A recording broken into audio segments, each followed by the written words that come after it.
invite him to address the Assembly.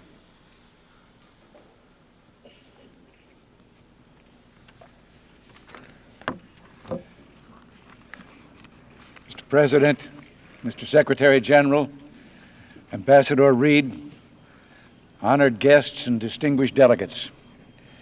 Let me first welcome the Secretary General back from his pilgrimage for peace in the Middle East. Hundreds of thousands have already fallen in the bloody conflict between Iran and Iraq. All men and women of goodwill pray that the carnage can soon be stopped.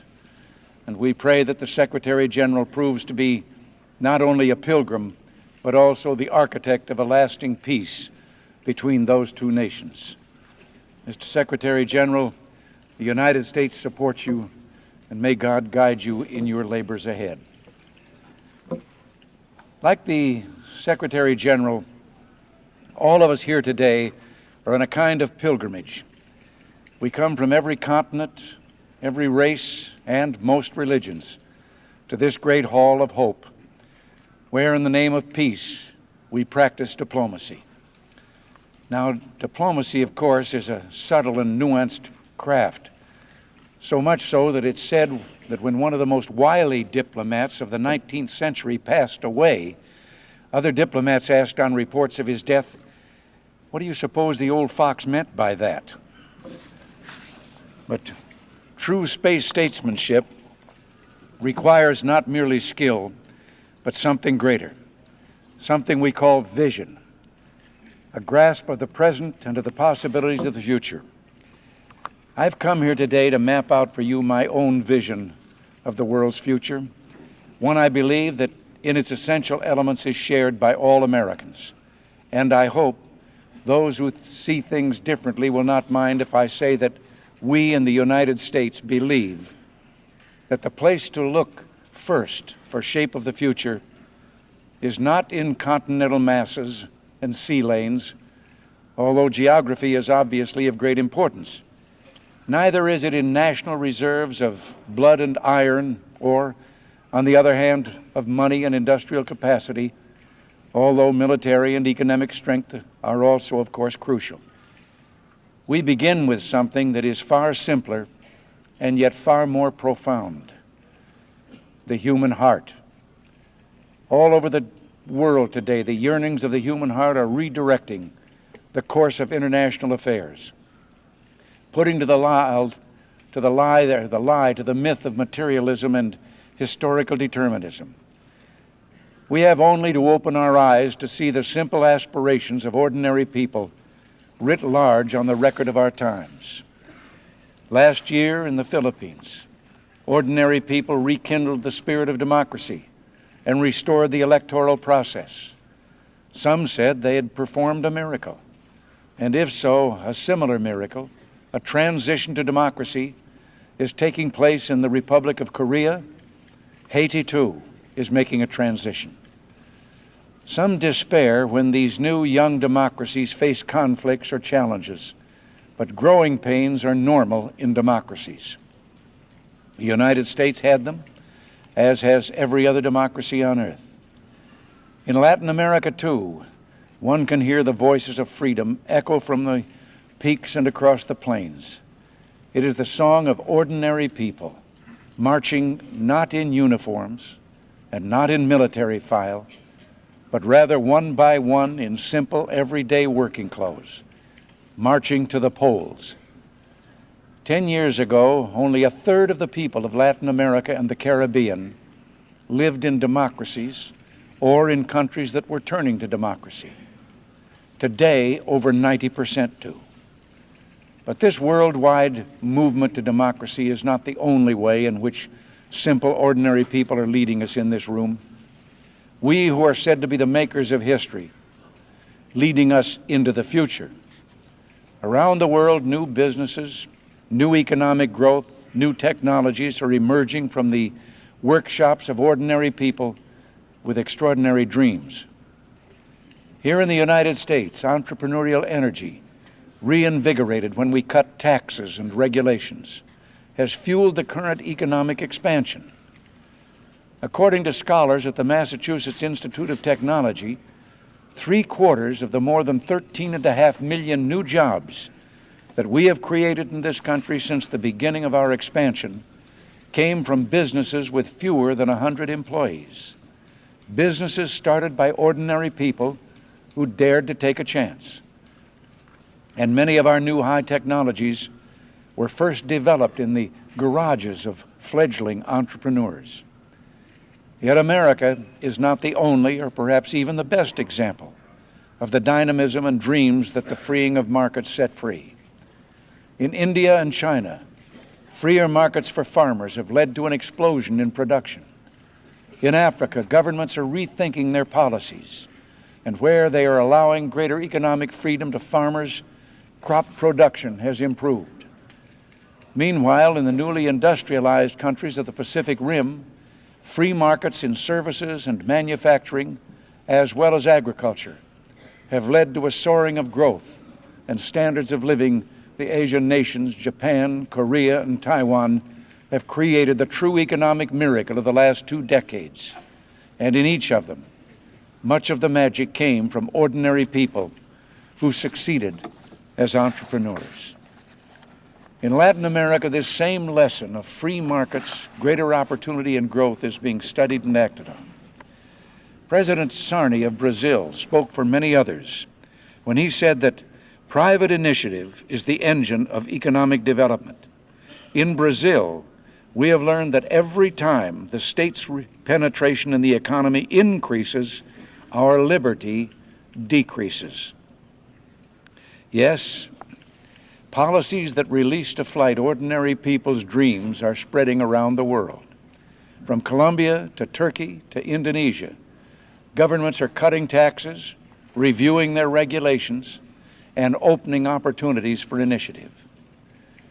There has been much talk in the halls of this building about the right to development, but more and more, the evidence is clear that development is not itself a right. It is the product of rights: the right to own property, the right to buy and sell freely, the right to contract, the right to be free of excessive taxation and regulation of burdensome government. There have been studies that determine that countries with low tax rates have greater growth than those with high rates. We're all familiar with the phenomenon of the underground economy. The scholar Hernando de Soto and his colleagues have examined the situation of one country, Peru, and described an economy of the poor that bypasses crushing taxation and stifling regulation. This informal economy, as the researchers call it, is the principal supplier of many goods and services, and often the only ladder for upward mobility. In the capital city, it accounts for almost all public transportation and most street markets. And the researchers concluded that thanks to the informal economy, the poor can work, travel, and have a roof over their heads. They might have added that by becoming underground entrepreneurs themselves, or by working for them, the poor have become less poor, and the nation itself richer. Those who advocate statist solutions to development should take note. The free market is the other path to development, and the one true path. And unlike many other paths, it leads somewhere. It works. So, this is where I believe we can find the map to the world's future, in the hearts of ordinary people, in their hopes for themselves and their children, in their prayers as they lay themselves and their families to rest each night. These simple people are the giants of the earth, the true builders of the world and shapers of the centuries to come. And if indeed they triumph, as I believe they will, we will at last know a world of peace and freedom, opportunity and hope, and yes, of democracy, a world in which the spirit of mankind at last conquers the old familiar enemies of famine, disease, tyranny, and war. This is my vision, America's vision. I recognize that some governments represented in this hall have other ideas. Some do not believe in democracy or in political, economic, or religious freedom. Some believe in dictatorship, whether by one man, one party, one class, one race, or one vanguard. To those governments, I would only say that the price of oppression is clear. Your economies will fall farther and farther behind. Your people will become more restless. Isn't it better to listen to the people's hopes now rather than their curses later? And yet, despite our differences, there is one common hope that brought us all to make this common pilgrimage. The hope that mankind will one day beat its swords into plowshares. The hope of peace. No place on earth today is peace more in need of friends than the Middle East. Its people's yearning for peace is growing. The United States will continue to be an active partner in the efforts of the parties to come together to settle their differences and build a just and lasting peace. And this month marks the beginning of the 8th year of the Iran-Iraq War. 2 months ago, the Security Council adopted a mandatory resolution demanding a ceasefire, withdrawal, and negotiations to end the war. The United States fully supports implementation of Resolution 598, as we support the Secretary General's recent mission. We welcomed Iraq's acceptance of that resolution and remain disappointed at Iran's unwillingness to accept it. In that regard, I know that the President of Iran will be addressing you tomorrow. I take this opportunity to call upon him clearly and unequivocally to state whether Iran accepts 598 or not. If the answer is positive, it would be a welcome step and major breakthrough. If it is negative, the Council has no choice but rapidly to adopt enforcement measures. For 40 years, the United States has made it clear its vital interest in the security of the Persian Gulf and the countries that border it. The oil reserves there are of strategic importance to the economies of the free world. We're committed to maintaining the free flow of this oil and to preventing the domination of the region by any hostile power. We do not seek confrontation or trouble with Iran or anyone else. Our objective is now and has been at every stage finding a means to end the war with no victor and no vanquished. The increase in our naval presence in the Gulf does not favor one side or the other. It is a response to heightened tensions and followed consultations with our friends in the region. When the tension diminishes, so will our presence. The United States is gratified by many recent diplomatic developments. The unanimous adoption of Resolution 598, the Arab League statement at its recent meeting in Tunis, and the Secretary General's visit. Yet, problems remain. The Soviet Union helped in drafting and reaching an agreement on Resolution 598, but outside the Security Council, the Soviets have acted differently. They called for removal of our Navy from the Gulf, where it has been for 40 years. They made the false accusation that somehow the United States, rather than the war itself, is the source of tension in the Gulf. Well, such statements are not helpful. They divert attention from the challenge facing us all, a just end to the war. The United States hopes the Soviets will join the other members of the Security Council in vigorously seeking an end to a conflict that never should have begun, should have ended long ago, and has become one of the great tragedies of the post-war era. Elsewhere in the region, we see the continuing Soviet occupation of Afghanistan. After nearly 8 years, 1 million casualties, nearly 4 million others driven into exile, and more intense fighting than ever, it's time for the Soviet Union to leave.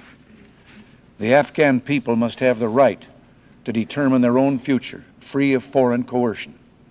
There is no excuse for prolonging a brutal war or propping up a regime whose days are clearly numbered. That regime offers political proposals that pretend compromise, but really would ensure the perpetuation of the regime's power.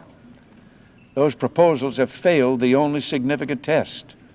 They have been rejected by the Afghan people. Every day the resistance grows in strength. It is an indispensable party in the quest for a negotiated solution.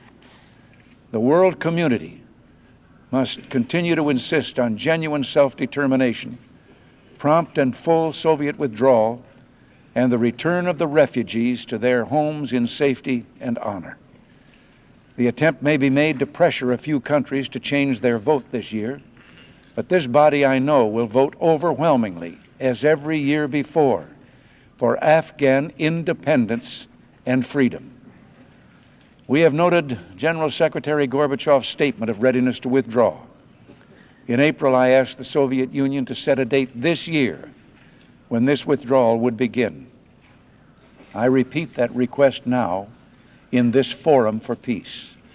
I pledge that once the Soviet Union shows convincingly that it's ready for a genuine political settlement, the United States is ready to be helpful. Let me add one final note on this matter. Pakistan, in the face of enormous pressure and intimidation, has given sanctuary to Afghan refugees. We salute the courage of Pakistan and the Pakistani people. They deserve strong support from all of us. Another regional conflict we all know is taking place in Central America, in Nicaragua. To the Sandinista delegation here today, I say, your people know the true nature of your regime. They have seen their liberties suppressed. They have seen the promises of 1979 go unfulfilled. They have seen their real wages and personal income fall by half, yes, half, since 1979, while your party elite live lives of privilege and luxury.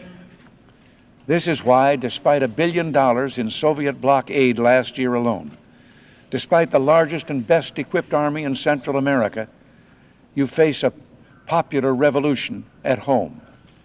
It is why the democratic resistance is able to operate freely deep in your heartland. But this revolution should come as no surprise to you. It is only the revolution you promised the people and that you then betrayed. The goal of United States policy toward Nicaragua is simple. It is the goal of the Nicaraguan people and the freedom fighters as well.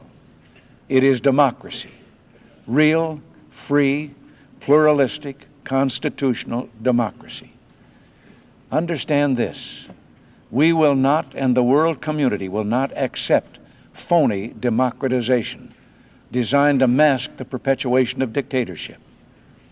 In this 200th year of our own Constitution, we know that real democracy depends on the safeguards of an institutional structure that prevents a concentration of power. It is that which makes rights secure.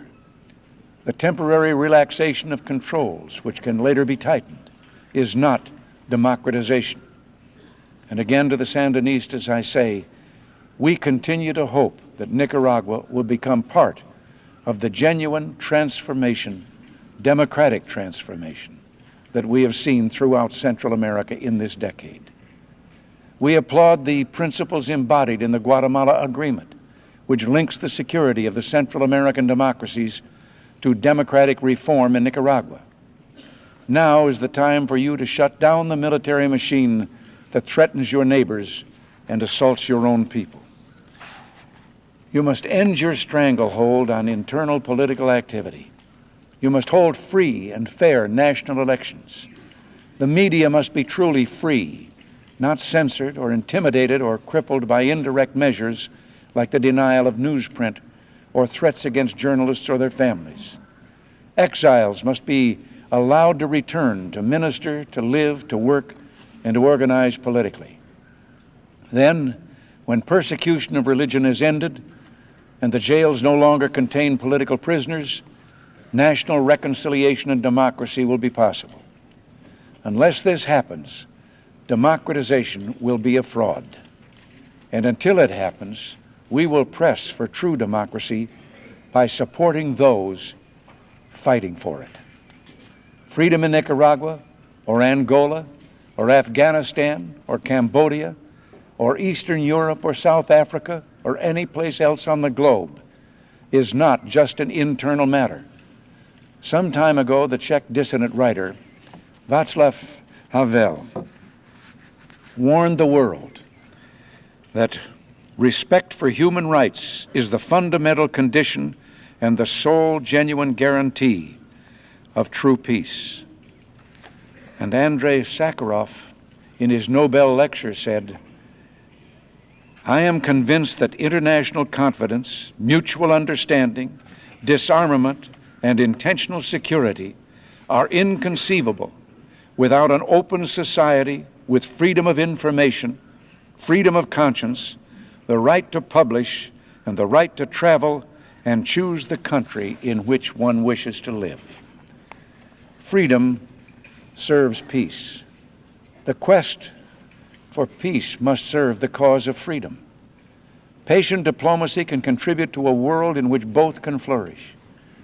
We're heartened by new prospects for improvement in East-West and particularly U.S.-Soviet relations. Last week, Soviet Foreign Minister Shevardnadze visited Washington for talks with me and with the Secretary of State, Shultz. We discussed the full range of issues, including my long-standing efforts to achieve, for the first time, deep reductions in U.S. and Soviet nuclear arms. It was 6 years ago, for example, that I proposed the zero option for U.S. and Soviet longer-range, intermediate-range nuclear missiles. I'm pleased that we have now agreed in principle to a truly historic treaty that will eliminate an entire class of U.S. and Soviet nuclear weapons. We also agreed to intensify our diplomatic efforts in all areas of mutual interest.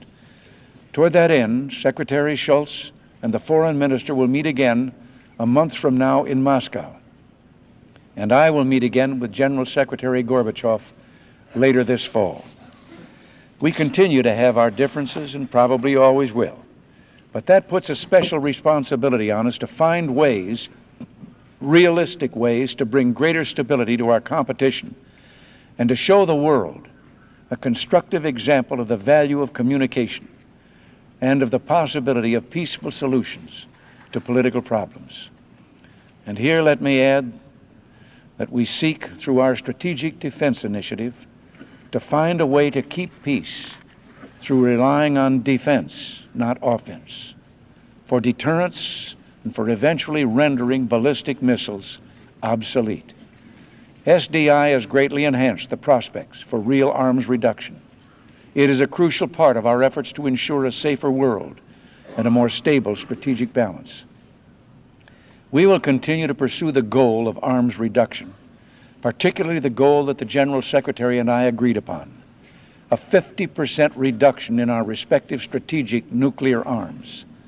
We will continue to press the Soviets for more constructive conduct in the settling of regional conflicts. We look to the Soviets to honor the Helsinki Accords.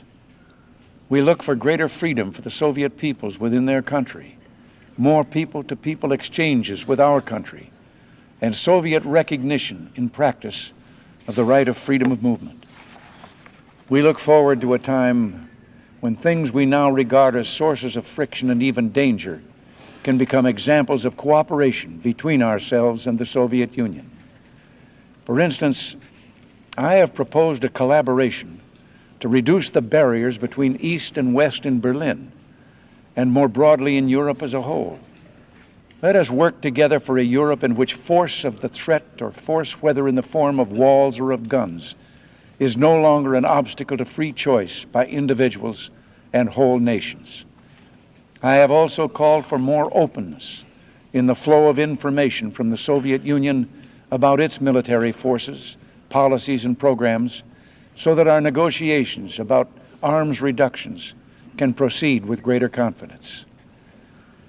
We hear much about changes in the Soviet Union.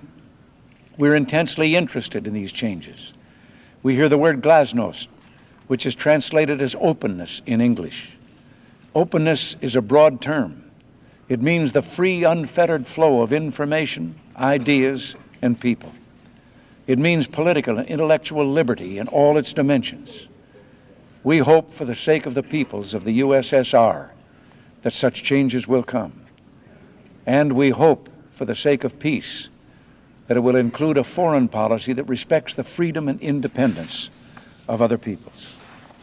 No place should be better suited for discussions of peace than this hall.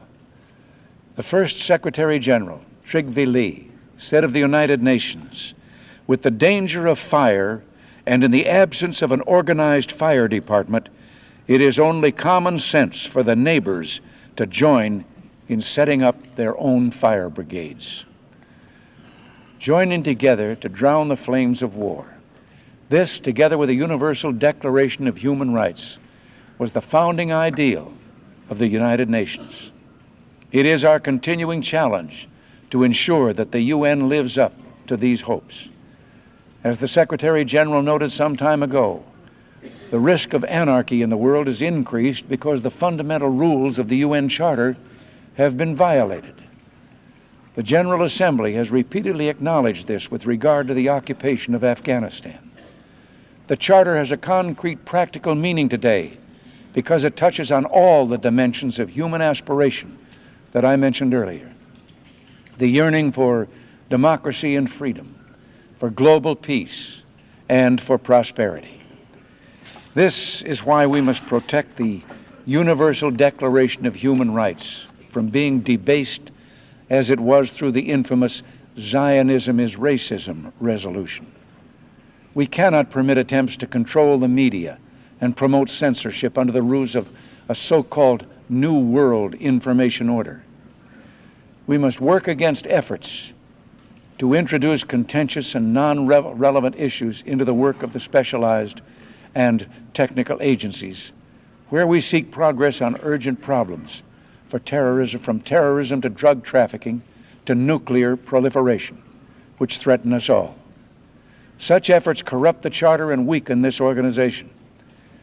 There have been important administrative and budget reforms. They have helped. The United States is committed to restoring its contribution as reforms progress. But there is still much to do. The United Nations was built on great dreams and great ideals. Sometimes it has strayed. It is time for it to come home. It was Dag Hammarskjöld who said, "The end of all political effort must be the well-being of the individual in a life of safety and freedom." Well, should this not be our credo in the years ahead? I have spoken today of a vision and the obstacles to its realization. More than a century ago, a young Frenchman, Alexis de Tocqueville, visited America. After that visit, he predicted that the two great powers of the future world would be, on one hand, the United States, which would be built, as he said, by the plowshare, and on the other, Russia, which would go forward again, as he said, by the sword. Yet need it be so? Cannot swords be turned to plowshares? Can we and all nations not live in peace? In our obsession with antagonisms of the moment, we often forget how much unites all the members of humanity. Perhaps we need some outside universal threat to make us recognize this common bond. I occasionally think how quickly our differences worldwide would vanish if we were facing an alien threat from outside this world. And yet, I ask you, is not an alien force already among us? What could be more alien to the universal aspirations of our peoples than war and the threat of war? 2 centuries ago, in a hall much smaller than this one, in Philadelphia, Americans met to draft a constitution. In the course of their debates, one of them said that the new government, if it was to rise high, must be built on the broadest base, the will and consent of the people. And so it was, and so it has been. My message today is that the dreams of ordinary people reach to astonishing heights. If we diplomatic pilgrims are to achieve equal altitudes, We must build all we do on the full breadth of humanity's will and consent and the full expanse of the human heart. Thank you. God bless you all.